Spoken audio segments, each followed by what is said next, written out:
Hi everyone, my name is Alexandra, and in this video I'll be discussing longitudinal observational studies. Now remember that in observational studies, there is no intervention involved. The researchers are simply observing what is happening in a population and collecting data. This means that they cannot assess causality. Now what's unique about longitudinal studies is they assign a temporal relationship between the proposed exposure and the proposed outcome. So in these studies, the hypothesized cause always occurs before the hypothesized effect, which is a key point in establishing some evidence for a causal relationship. Because of this temporal relationship, longitudinal observational studies provide some of the best observational evidence for causality, even though, once again, they do not prove it. Longitudinal study designs include cohort studies and case control studies. Now, these studies are very commonly tested, so it's important to be able to differentiate them. The first step in identifying a longitudinal study is to identify that temporal relationship. So typically in the question stem, there will be something about patients that were selected at one point in time and then followed throughout time to see what happens next. If you see that, it's likely that you are looking at a longitudinal study. Prior to going into how to differentiate cohort and case control studies, I'd like to introduce the concept of contingency or 2x2 tables, which is this table right over here. Because these tables are used a lot in analyzing data from longitudinal observational studies. Let's remember that in these pictograms, the purple people do not have the outcome of interest. The red people do have the outcome of interest. And the people highlighted in green have the exposure of interest.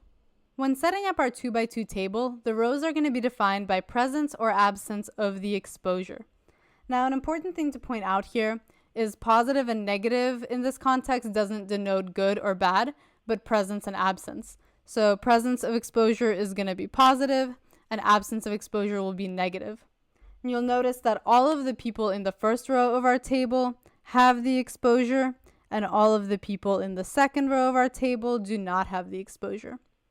For example, if we were going to study the relationship between taking a daily aspirin and having a heart attack, the rows of our table would be taking aspirin for the positive exposure and not taking aspirin for the negative exposure. The columns of our table are going to be set up by the outcome, with positive outcome in our example being having a heart attack and negative outcome having no heart attack. And you'll notice in our table that all of the people in the first column have that positive outcome, which again just means the presence of that outcome. And all of the people in the second column do not have the outcome. All right, now that we've got that sorted out, let's go back to discussing how to differentiate between a cohort and a case control study. So once you've found that temporal relationship and determined that it's a longitudinal study, the next step is to assess how the participants were recruited for the study.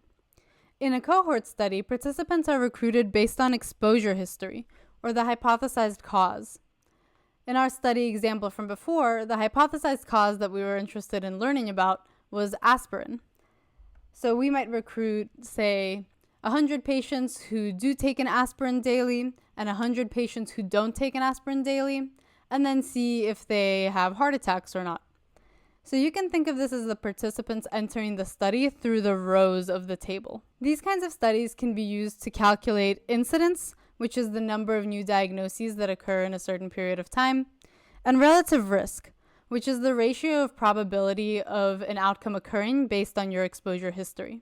We're going to talk a lot more about what that means and how to calculate those things in future videos, but for now I'd just like you to start associating incidence and relative risk with cohort studies, because a common question on boards is to ask you to identify the study design and then answer what kind of calculation can be made from that study. Cohort studies can be further categorized based on their time course. This can be a little confusing, and it's important to know this because you will probably be asked to differentiate between these two on step 1. So I personally find prospective studies to be a little more straightforward, so we'll start with those. We're going to look down here at this timeline. This point here is going to represent the present, where the researchers that are designing the study are. And then anything forward from there will be the future. and anything behind that will be the past. In a prospective study, which I've outlined in orange here, researchers in the present identify patients who have the exposure of interest and who don't have the exposure. So in our study, we're going to recruit patients who do take a daily aspirin and patients who don't take a daily aspirin.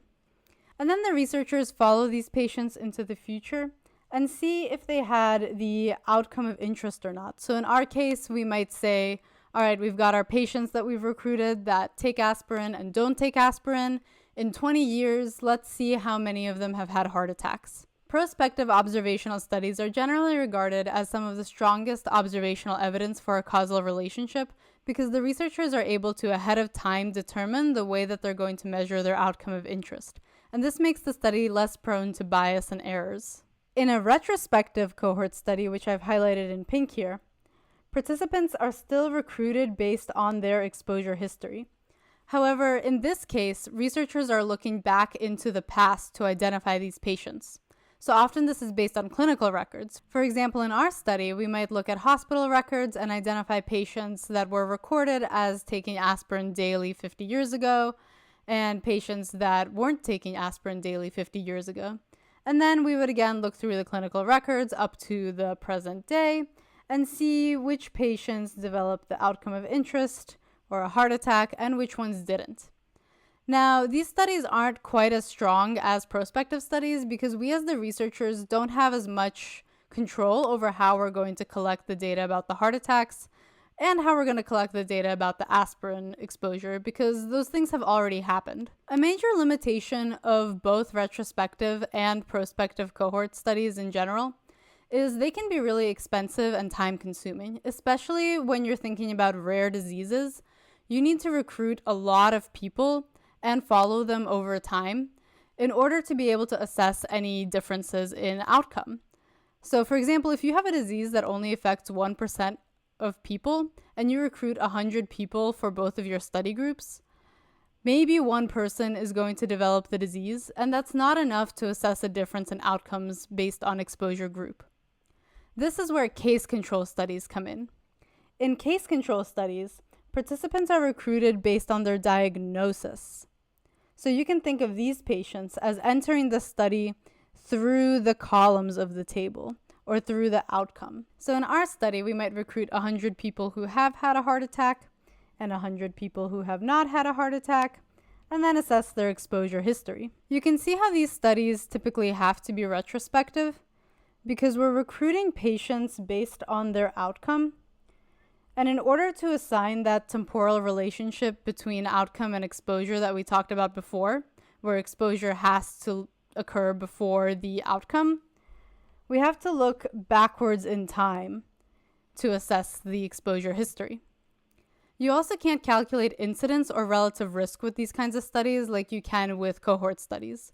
What you can calculate instead is the odds ratio, which is basically the probability that somebody has had an exposure based on whether or not they had an outcome.